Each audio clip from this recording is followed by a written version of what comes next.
नमस्कार दोस्तों, आपका स्वागत है हमारे YouTube channel economics education hub Shashikant sir के चैनल में।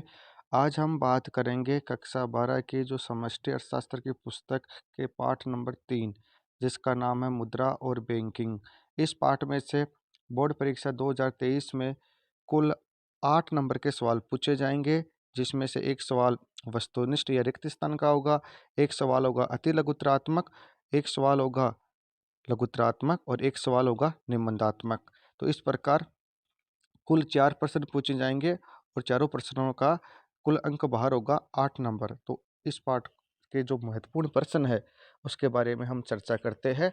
तो सबसे पहले हम बात करेंगे वस्तुनिष्ठ प्रश्नों की।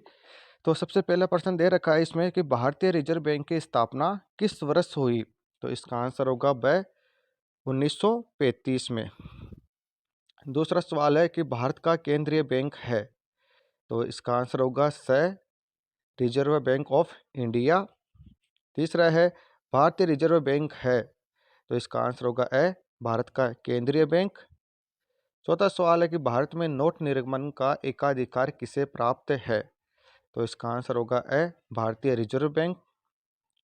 पांचवा सवाल है कि भारत में 1 रुपये के नोट कौन जारी करता है।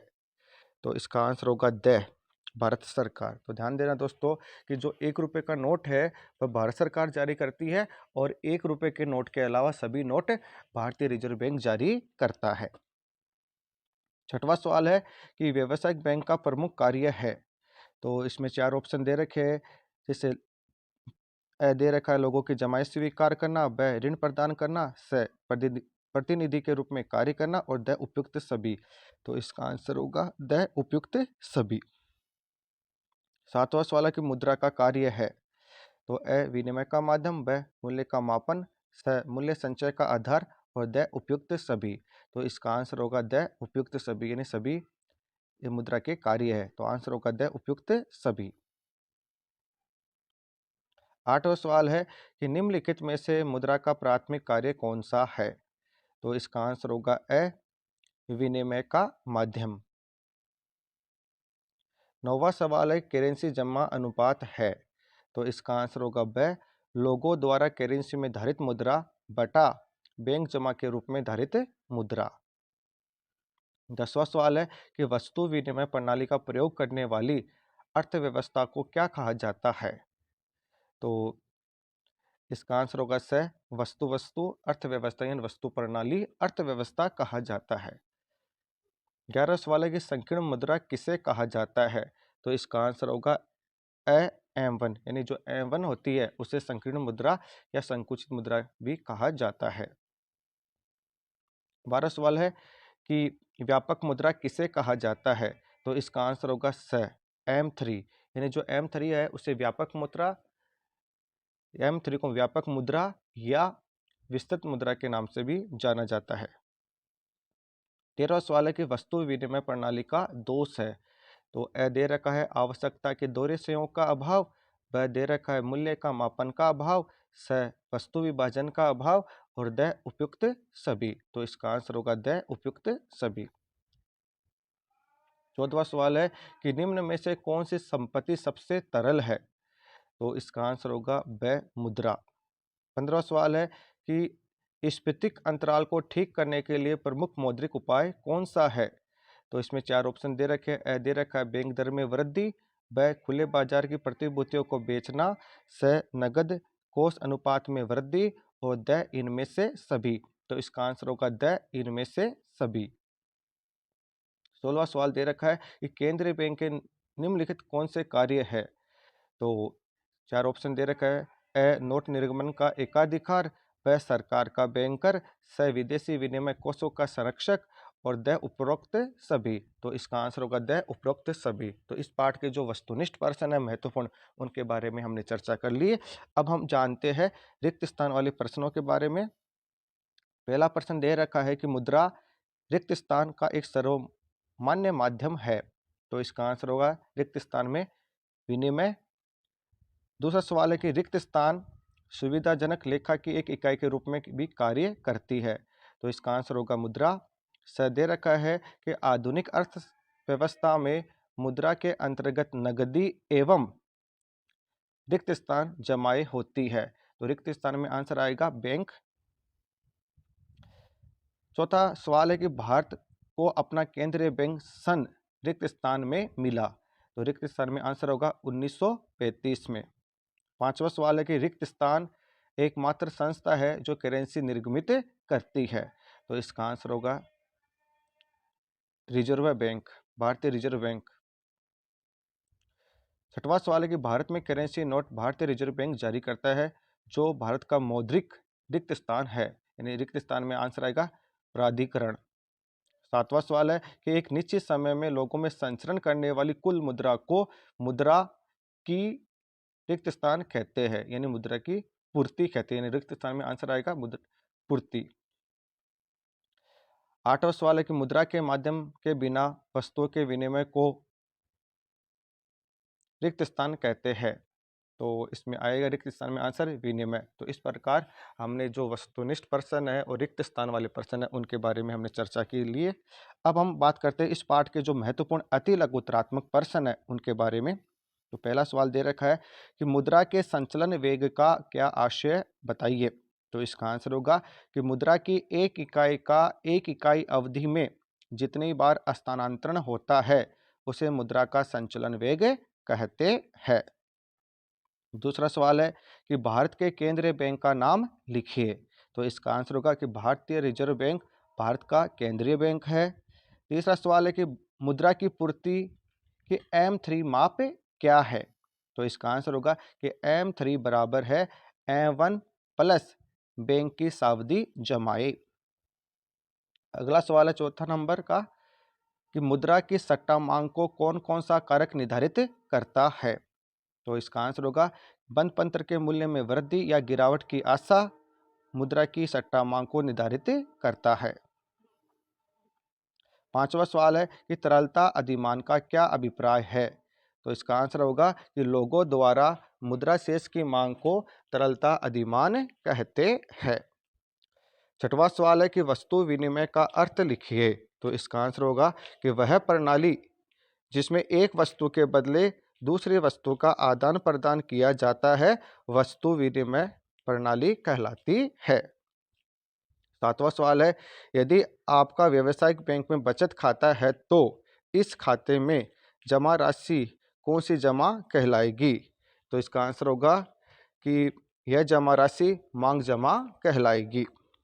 आठवां सवाल है कि भारतीय केंद्रीय बैंक भारतीय वाणिज्य बैंकों से भिन्न है, कारण बताइए। तो इसका आंसर होगा कि भारतीय रिजर्व बैंक नोट का निर्गमन करता है जबकि वाणिज्य बैंक नोटों का निर्गमन या करेंसी का निर्गमन नहीं करता। नौवां सवाल है कि खुली बाजार कार्रवाई से क्या आशय है।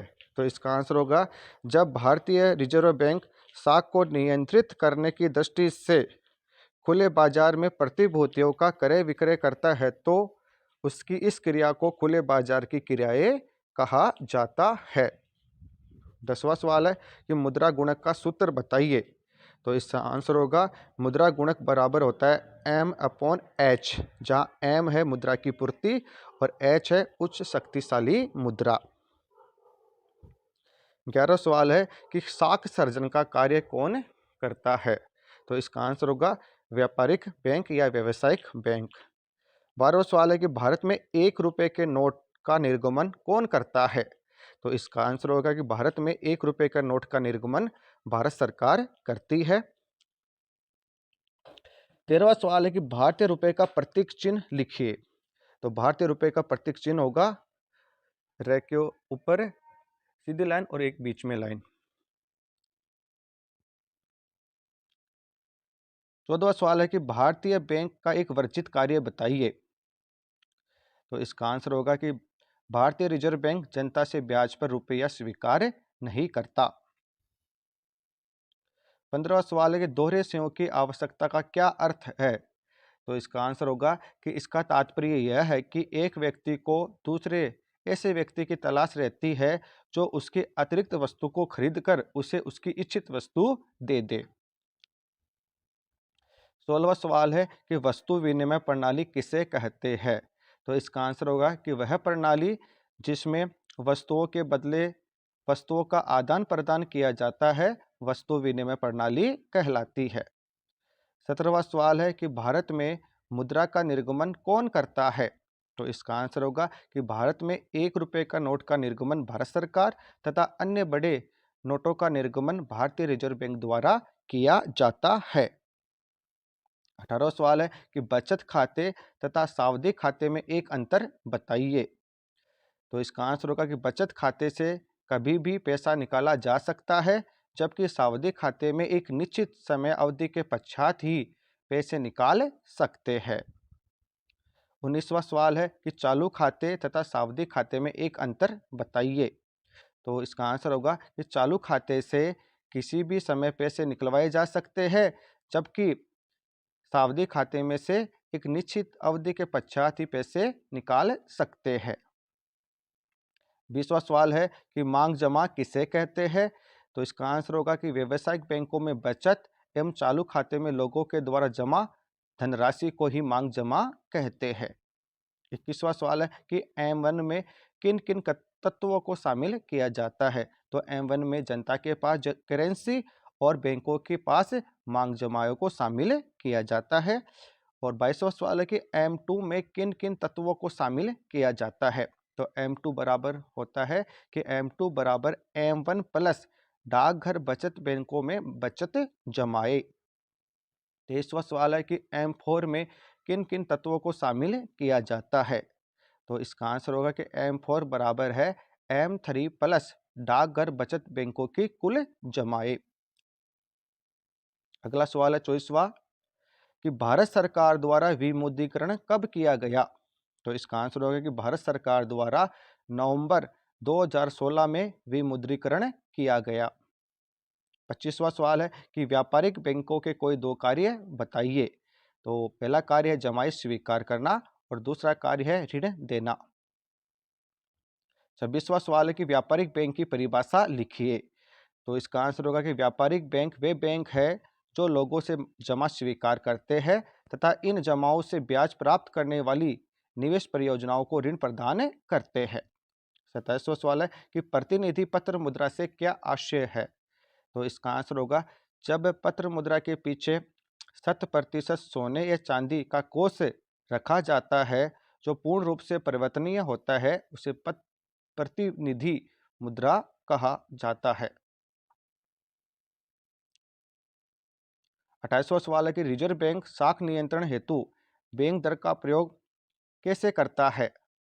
तो इसका आंसर होगा जब अर्थव्यवस्था में साख की मात्रा में वृद्धि करनी होती है तो रिजर्व बैंक बैंक दर में कमी तथा साख की मात्रा में वृद्धि करने हेतु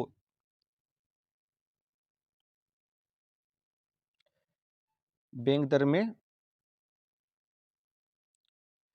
जब अर्थव्यवस्था में साख की मात्रा में वृद्धि करनी होती है तो रिजर्व बैंक बैंक दर में कमी करता है, और जबकि साख की मात्रा में कमी करनी होती है तो बैंक दर में वृद्धि करता है। तो ध्यान देना दोस्तों कि जब साख की मात्रा में वृद्धि करनी है तो उस स्थिति में बैंक दर तो में कमी करेगा, और साख की मात्रा में कमी करनी है तो उस स्थिति में बैंक दर में वृद्धि करेगा, यानी अपोजिट होता है। यहाँ थोड़ा गलत लिखा हुआ है तो उसको सही कर लेना कि साख मात्रा में कमी करने पर बैंक दर में वृद्धि करता है। 29वां सवाल है कि भारतीय रिजर्व बैंक के मुद्रा की पूर्ति के वैकल्पिक मापों में सबसे तरलतम माप कौन सा है? तो इसका आंसर होगा M1। 30वां सवाल है कि सट्टा उद्देश्य ले मुद्रा की मांग से क्या आशय है? तो इसका आंसर होगा आय का वह भाग जिसे लोग ब्याज के दर के अनुरूप या अनुसार तरल रूप में अपने पास रखते हैं उसे सट्टा उद्देश्य के लिए मुद्रा की मांग कहते हैं। 31वां सवाल है कि मुद्रास्फीति से आप क्या समझते हैं? तो इसका आंसर होगा जब मुद्रा की पूर्ति उसकी मांग से अधिक होती है तो सामान्य कीमत स्तर बढ़ जाता है, जिसे मुद्रास्फीति या मुद्रा प्रसार कहते हैं। और 32वां सवाल है कि रेपो रेट का अर्थ लिखिए। तो इसका आंसर होगा कि रेपो रेट अल्पकालीन मुद्रा बाजार साधन है जिसका उपयोग छोटी अवधि के लिए पूंजी जुटाने के लिए किया जाता है। भारतीय बैंकिंग के शब्दों में रेपो दर वह दर है जिस पर भारतीय रिजर्व बैंक धन की कमी की स्थिति में देश के सभी वाणिज्य बैंकों को धन उधार देता है। तो ये रेपो रेट कहलाती है। तो इस प्रकार हमने इस पाठ के जो अति लघुतरात्मक महत्वपूर्ण प्रश्न है उनके बारे में हमने चर्चा की है। अब हम जानते हैं इस पाठ के जो लघुतरात्मक प्रश्न है उनके बारे में। तो पहला जो सवाल दे रखा है तो उसमें पूछा है कि भारतीय रिजर्व बैंक के किन्हीं दो प्रमुख कार्यों को लिखिए। तो इसका पहला कार्य है नोट निर्गमन का कार्य और दूसरा है मौद्रिक नीति का निर्माण तथा प्रबंधन का कार्य। दूसरा सवाल है कि मुद्रा के किन्हीं महत्वपूर्ण कार्यों का उल्लेख कीजिए। तो पहला कार्य है विनिमय का माध्यम, और दूसरा है मूल्य का मापन। तीसरा सवाल है कि आरक्षित जमा अनुपात आरडीआर क्या है, समझाइए। तो इसका आंसर होगा कि व्यावसायिक बैंकों द्वारा अपनी कुल जमा का जो अनुपात आरक्षित निधियों में रखा जाता है वह आरक्षित जमा अनुपात कहलाता है। चौथा सवाल है कि भारतीय रिजर्व बैंक के कार्यों की सूची बनाइए। तो भारतीय रिजर्व बैंक के कार्य है पहला नोट निर्गमन करना, दूसरा है सरकार का बैंकर और सलाहकार, तीसरा है बैंकों का बैंक तथा अंतिम ऋणदाता, चौथा है साख का नियमन तथा नियंत्रण करना। पांचवा सवाल है कि वस्तु विनिमय कठिनाई को दूर करने के दो उपाय बताइए। तो पहला आंसर तो इसका आंसर होगा पहला उपाय है कि वस्तु के मूल्य को मापने के लिए मुद्रा का प्रयोग, और दूसरा है वस्तुओं के मूल्य को संचय करने के लिए एक उचित मदद से वर्तमान में मुद्रा का प्रयोग। छठवां सवाल है कि उस शक्तिशाली मुद्रा के प्रमुख घटक लिखिए।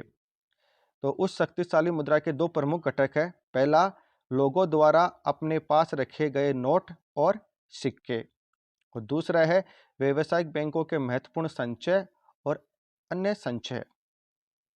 सातवां सवाल है कि वस्तु विनिमय के कोई दो दोष बताइए।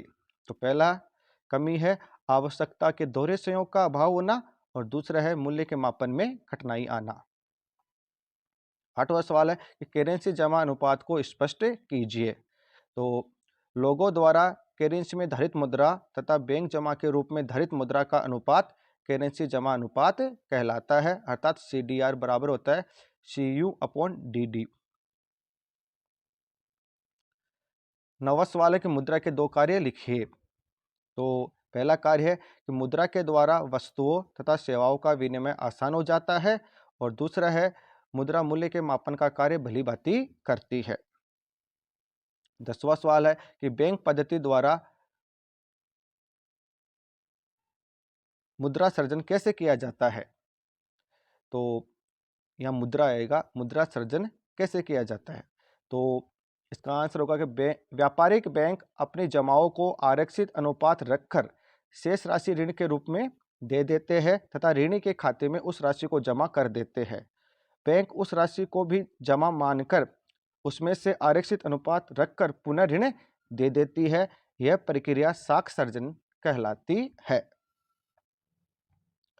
11वां सवाल है केंद्रीय बैंक द्वारा अपनाए जाने वाले साख नियंत्रणों के तुलनात्मक सूची बनाइए। तो बैंक द्वारा जो केंद्रीय बैंक होता है, भारतीय रिजर्व बैंक होता है, वो साख नियंत्रण के लिए दो उपाय अपनाता है। एक तो अपनाता है मात्रात्मक यानी परिमाणात्मक उपाय, और दूसरा है गुणात्मक उपाय।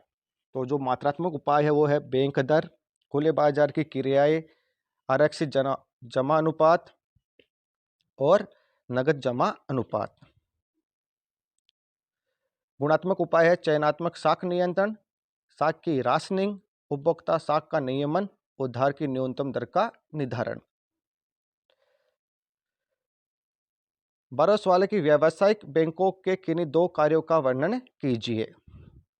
तो व्यावसायिक बैंक जनता से जमा स्वीकार करने का कार्य करते हैं, और दूसरा है व्यावसायिक बैंक ऋण उपलब्ध भी करवाने का कार्य करते हैं।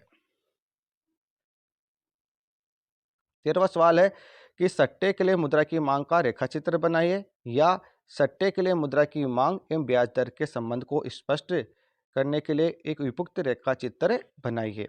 तो इसका आंसर होगा कि सट्टे के लिए मुद्रा की मांग एवं ब्याज दर में विपरीत संबंध पाया जाता है। ये रेखाचित्र बना हुआ है। ओ अक्ष पर सट्टे के लिए मुद्रा की मांग को दर्शाते हैं तथा ओ वाई पर ब्याज दर को दर्शाते हैं। जहाँ ब्याज दर अधिकतम होती है उस स्थिति में मुद्रा की मांग शून्य होती है, और जहाँ पर ब्याज दर न्यूनतम होती है वहाँ मुद्रा की मांग बहुत कम होती है, बहुत अधिक हो जाती है। तो इस प्रकार ये संबंध है जो हमने रेखा चित्र के माध्यम से दर्शाया है। 14वां सवाल है कि एक अर्थव्यवस्था में मुद्रा की कोई दो भूमिका लिखिए। तो पहला होगा मुद्रा विनिमय को सरल बनाती है, और दूसरा है मुद्रा देश के आर्थिक विकास में योगदान प्रदान करती है। 15वां सवाल है कि विनिमय की आवश्यक शर्तें क्या है। तो पहला है कम से कम दो पक्षों का होना, दूसरा है विनिमय हेतु दोनों पक्षों की स्वतंत्र सहमति, और तीसरा है दोनों पक्षों के पास एक एक वस्तु की अतिरिक्त मात्रा। ये होती है विनिमय की आवश्यक शर्त। अगला सवाल है 16वां कि मौद्रिक नीति के दो उद्देश्य बताइए। तो इसका आंसर होगा पहला उद्देश्य है विनिमय में स्थिरता, और दूसरा है मुद्रा के आंतरिक मूल्य में स्थिरता। 17वां सवाल है कि मुद्रा की चलन गति को निर्धारित करने वाले दो तत्व बताइए। पहला है मुद्रा की मात्रा, और दूसरा है उपभोग की प्रवृत्ति। 18वां सवाल है कि मुद्रा की पूर्ति को प्रभावित करने वाले दो कारक बताइए। तो पहला है केंद्रीय बैंक की मौद्रिक नीति। यदि केंद्रीय बैंक महंगी मुद्रा नीति अपनाता है तो मुद्रा की पूर्ति घट जाती है।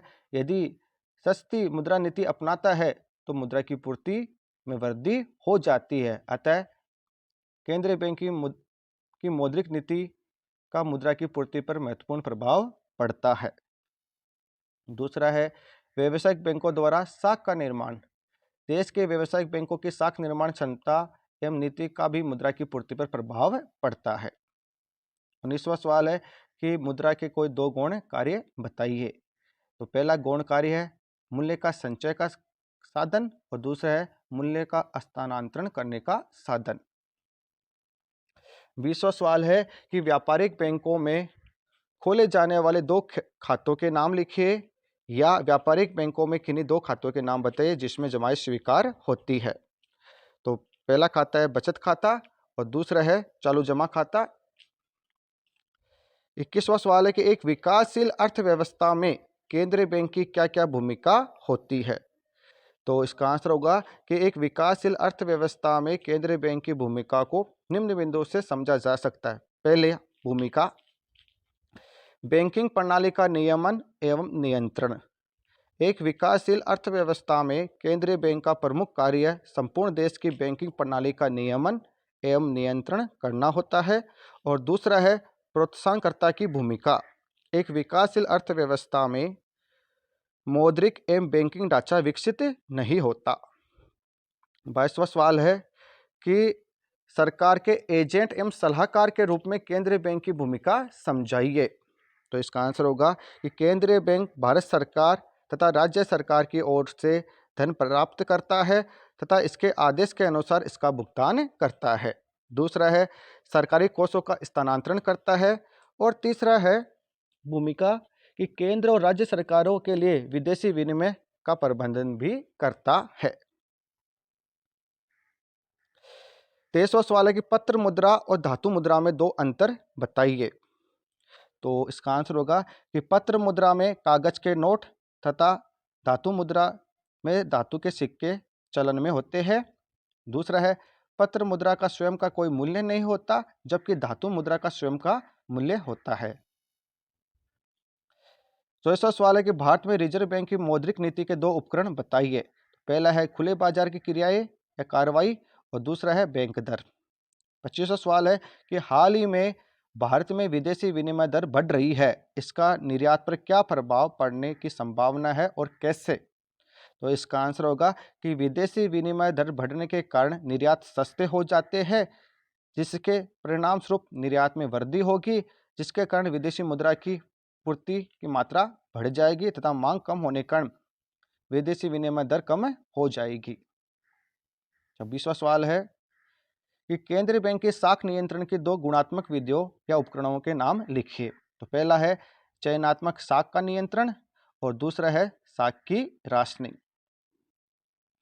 27वां सवाल है केंद्रीय बैंक के साख नियंत्रण के दो गुणात्मक विधियां बताइए। तो चयनात्मक साख नियंत्रण, और दूसरा है उधार की न्यूनतम दरें या साख की राशनिंग। 28वां सवाल है कि भारतीय रिजर्व बैंक की मौद्रिक नीति के कोई 4 उपकरण बताइए। तो इसका आंसर होगा कि भारतीय रिजर्व बैंक की मौद्रिक नीति के 4 उपकरण निम्न है। पहला है बैंक दर। रिजर्व बैंक मुद्रापूर्ति घटाने बढ़ाने हेतु बैंक दर में कमी वृद्धि करता है। दूसरा है खुले बाजार की क्रियाएं। भारतीय रिजर्व बैंक मुद्रापूर्ति में वृद्धि या कमी करने हेतु बाजार में प्रतिभूतियों का क्रय विक्रय करता है। तीसरा है आरक्षित जमा अनुपात। मुद्रा की पूर्ति में परिवर्तन करने हेतु रिजर्व बैंक इन अनुपातों में परिवर्तन करता है। और चौथा है उपभोक्ता का साख का नियमन। इसके अंतर्गत उपभोग की जाने वाली वस्तुओं पर साख नियंत्रण लगाया जाता है। तो इस प्रकार ये भारतीय रिजर्व बैंक की मौद्रिक नीति के 4 उपकरण है। ये परीक्षा की दृष्टि से महत्वपूर्ण प्रश्न है। अब है 29वां सवाल कि केंद्रीय बैंक को व्यावसायिक बैंकों का अंतिम ऋणदाता क्यों माना जाता है, कारण स्पष्ट कीजिए। ये प्रश्न भी इंपॉर्टेंट है परीक्षा की दृष्टि से। तो इसका आशय है कि जब किसी व्यावसायिक बैंक पर कोई वित्तीय संकट आता है और उसकी सहायता के अन्य सभी रास्ते बंद हो जाते हैं, तब भारतीय रिजर्व बैंक उस व्यावसायिक बैंक को ऋण देकर उसे वित्तीय संकट से उभारता है। अतः भारतीय रिजर्व बैंक को अंतिम ऋणदाता कहा जाता है। 30वां सवाल है कि आप वस्तु विनिमय और मुद्रा विनिमय में किसका चुनाव करेंगे, कोई 3 कारण बताइए। तो वर्तमान स्थिति के अनुसार हम मुद्रा विनिमय प्रणाली को चुनेंगे। इसके 3 प्रमुख कारण हैं। पहला कारण, मुद्रा विनिमय प्रणाली द्वारा आवश्यकता के दोहरे सहयोग की समस्या समाप्त हो जाती है। दूसरा कारण है, इस प्रणाली से मूल्य का आसानी से मापन हो जाता है। और तीसरा कारण है, मुद्रा विनिमय प्रणाली में क्रय शक्ति संचय में कोई कठिनाई नहीं होती। अगला सवाल है 31वां कि मुद्रा पूर्ति के 4 प्रमुख घटक समझाइए। तो भारत में मुद्रा की पूर्ति के 4 घटक है। पहला है M1। M1 में आता है लोगों द्वारा रखी गई करेंसी और व्यावसायिक बैंकों द्वारा रखी गई निवल मांग जमा। M2 बराबर होता है M1 प्लस डाकघर बचत बैंकों में बचत जमाए। M3 में होता है M1 प्लस व्यावसायिक बैंकों की निवल आवधिक जमाए। और M4 में होता है M3 प्लस डाकघर बचत संस्थाओं में कुल जमाए, राष्ट्रीय बचत पत्रों को छोड़कर। तो इस प्रकार मुद्रा की पूर्ति के 4 घटक है, M1, M2, M3, M4। 32वां सवाल है कि मुद्रा साधन है, साध्य नहीं, स्पष्ट कीजिए। मुद्रा कोई साध्य या अंतिम लक्ष्य नहीं है। मुद्रा तो एक साधन मात्र है जिससे वस्तुएं प्राप्त कर अपनी आवश्यकताओं की संतुष्टि की जा सकती है। मनुष्य का अंतिम उद्देश्य अधिकतम कल्याण प्राप्त करना है, जो उसकी आवश्यकता के संतुष्ट होने पर ही संभव है। इस प्रकार स्पष्ट है कि आवश्यकताओं की संतुष्टि के लिए मुद्रा एक माध्यम है या साधन का कार्य करती है। तो इस प्रकार हमने इस पाठ के जो लघुत्रात्मक महत्वपूर्ण प्रश्न है उनके बारे में हमने चर्चा की है। अब हम जानते हैं इस पाठ के निबंधात्मक प्रश्न। तो इसमें जो पहला प्रश्न दे रखा है वह है कि केंद्रीय बैंक की परिभाषा दीजिए और इसके 3 कार्यों का उल्लेख कीजिए, या केंद्रीय बैंक के रूप में भारतीय रिजर्व बैंक के क्या कार्य है वो हमें बताने हैं। तो सबसे पहले हम जानते हैं केंद्रीय बैंक की परिभाषा या केंद्रीय बैंक क्या है। तो केंद्रीय बैंक एक ऐसा शीर्ष संस्था है जो देश की मौद्रिक, बैंकिंग तथा साख व्यवस्था का इस प्रकार नियमन एवं नियंत्रण करती है जिससे राष्ट्र की आर्थिक प्रगति वांछित गति से अनुकूल दिशा में रहे। यानी केंद्रीय बैंक किसी भी देश की वह शीर्षस्थ संस्था होती है जो उस देश की मौद्रिक प्रणाली का संचालन व नियंत्रण करती है। अब इसके जो मुख्य कार्य, पहला है इसका जो मुख्य कार्य है वह नोट निर्गमन का कार्य है। यानी किसी भी अर्थव्यवस्था में नोट निर्गमन का कार्य केंद्रीय बैंक द्वारा ही किया जाता है। केंद्रीय बैंक को नोट निर्गमन का एकाधिकार प्राप्त होता है। यह सरकार के विश्वास पर नोट निर्गमन का कार्य करता है। भारत में भारतीय रिजर्व बैंक को नोट निर्गमन का एकाधिकार प्राप्त है। दूसरा इसका जो मुख्य कार्य है वह है सरकार का बैंकर और सलाहकार।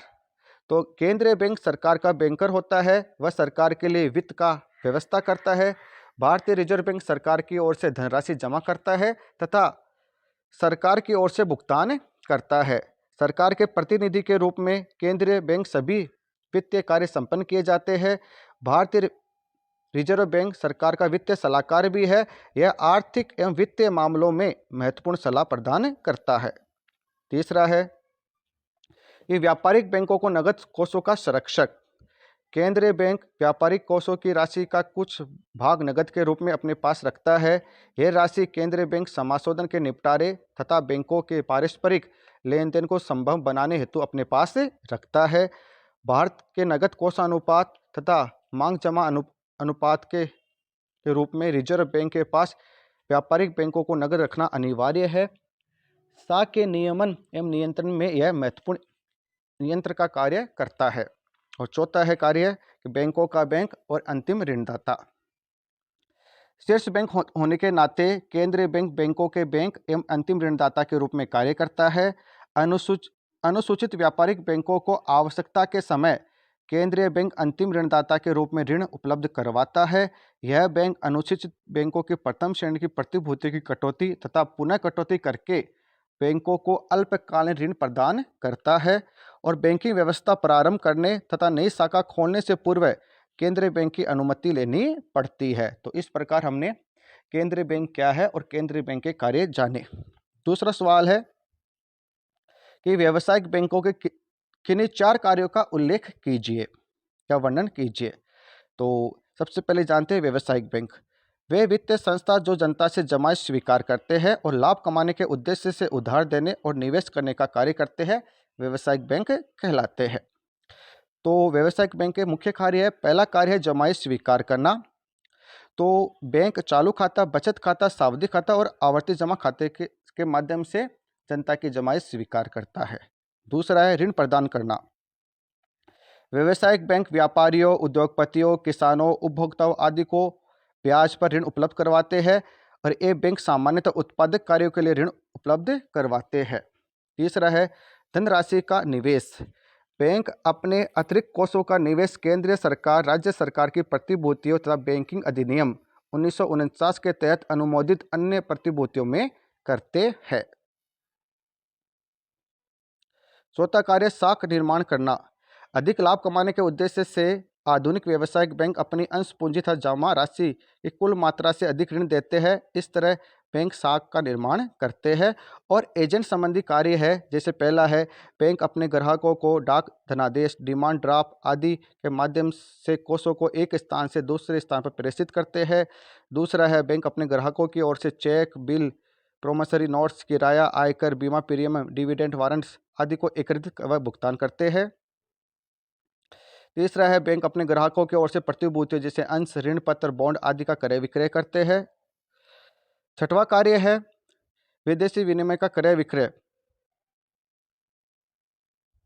अंतर्राष्ट्रीय व्यापार को बढ़ावा देने के लिए कुछ व्यावसायिक बैंक विदेशी मुद्रा के विनिमय का कार्य भी करते हैं। और सातवां कार्य है आंकड़े एकत्रित करना। व्यावसायिक बैंक आर्थिक आंकड़ों के एकीकरण और उसके प्रकाशन का कार्य भी करते हैं। और बैंकों के जैसे अन्य कार्य है वो इस प्रकार है। तो इस प्रकार हमने व्यावसायिक बैंक है उसके जो कार्य है वो जाने हैं। तीसरा सवाल है कि मुद्रा के कार्य को स्पष्ट कीजिए। तो मुद्रा क्या है और मुद्रा की परिभाषा क्या है वो जानते हैं कि मुद्रा एक ऐसी वस्तु है जो व्यापक क्षेत्र में विनिमय के माध्यम, मूल्य के मापक, स्थगित भुगतानों के मान तथा मूल्य के संचय के साधन के रूप में सामान्य स्वीकृति और राजकीय संरक्षण प्राप्त होता है। मुद्रा के प्रमुख कार्यों को 2 भागों में बांटा गया है। पहला है प्राथमिक कार्य या मुख्य कार्य और दूसरा है सहायक या गौण कार्य। प्राथमिक कार्य में पहला आता है विनिमय का माध्यम। मुद्रा सामान्य रूप से क्रय शक्ति के प्रतिनिधि के रूप में कार्य करती है। मुद्रा से ही लोग क्रय विक्रय का सभी कार्य करते हैं।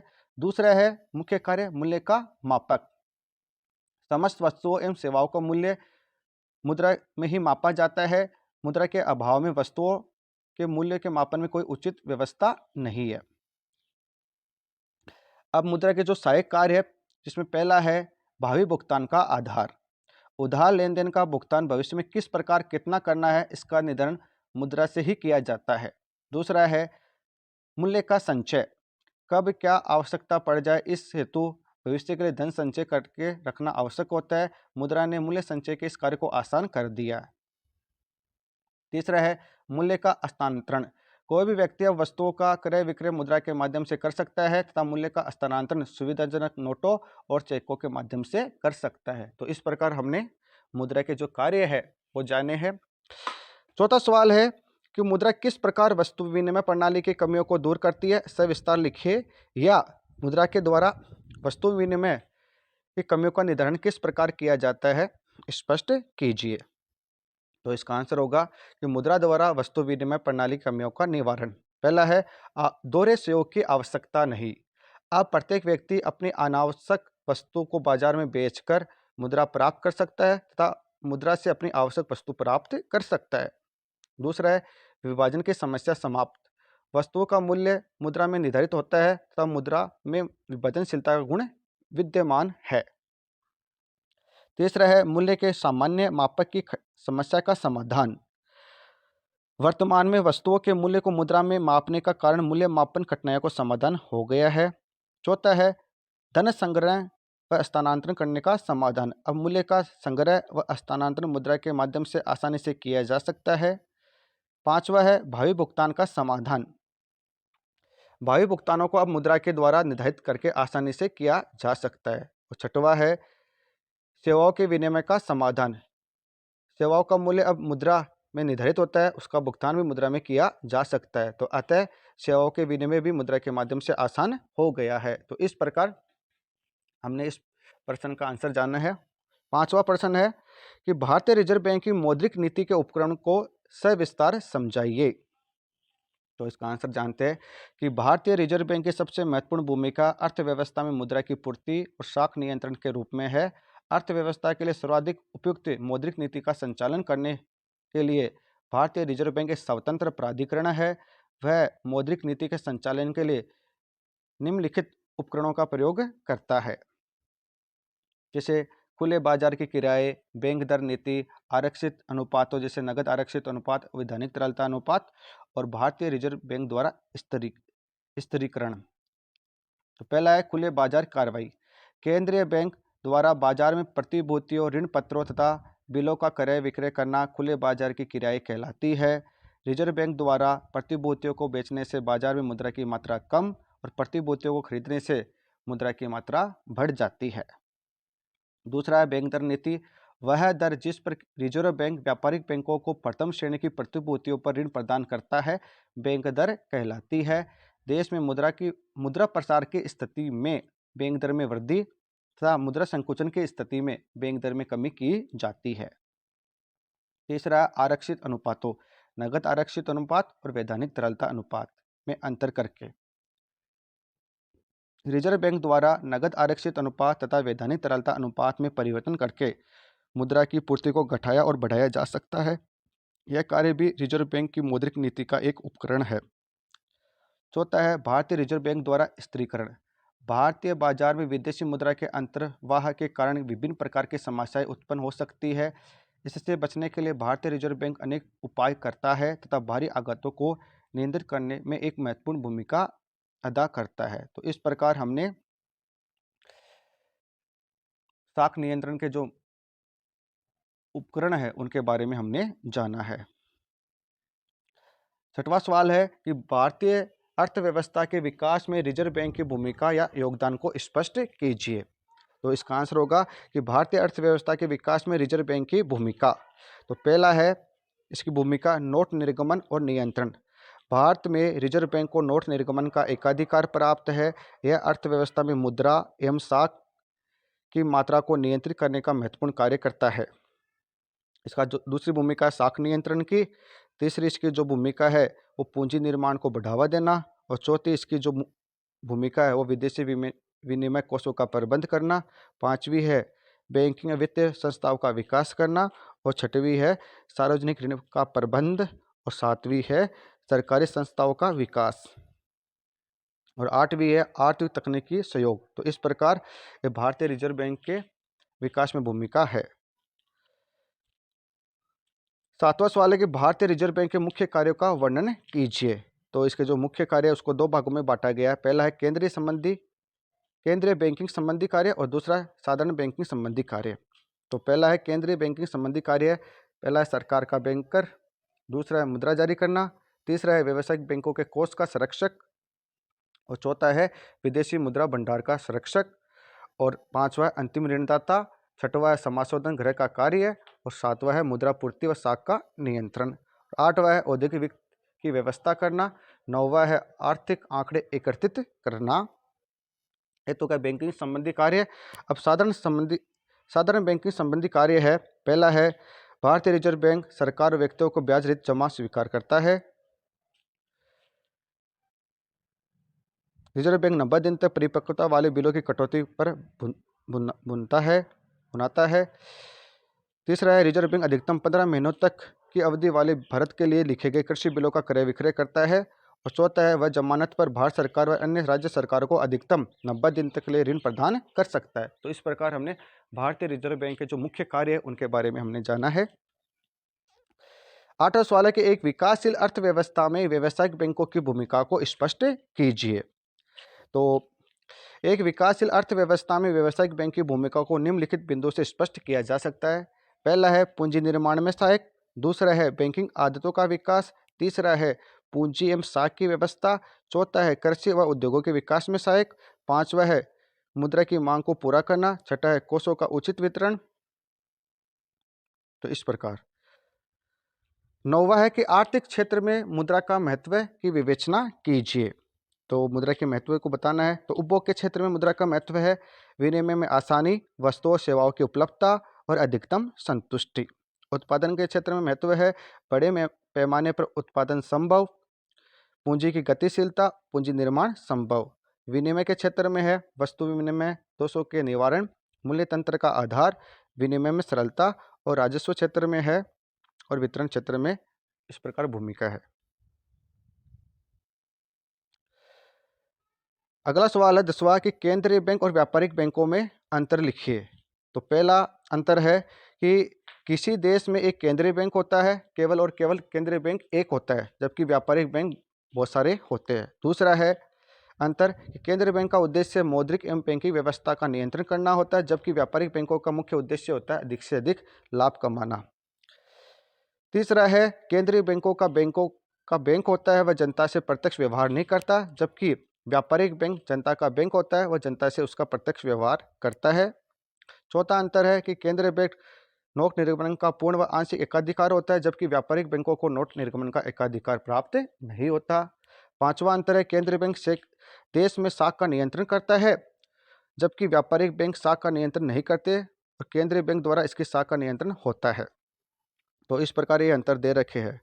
ठीक है, तो इस वीडियो में हमने जो तीसरा पार्ट है मुद्रा तथा बैंकिंग, उसके जो महत्वपूर्ण प्रश्न है वस्तुनिष्ठ, रिक्त स्थान, अति लघुत्तरात्मक, लघुत्तरात्मक और निम्नदात्मक प्रश्नों के बारे में जाना है, और आप इनको नोट करें और याद करें। अगर आज का वीडियो हमारा अच्छा लगा तो हमारे चैनल को सब्सक्राइब कीजिए, लाइक कीजिए, अधिक से अधिक शेयर कीजिए, कमेंट कीजिए। धन्यवाद।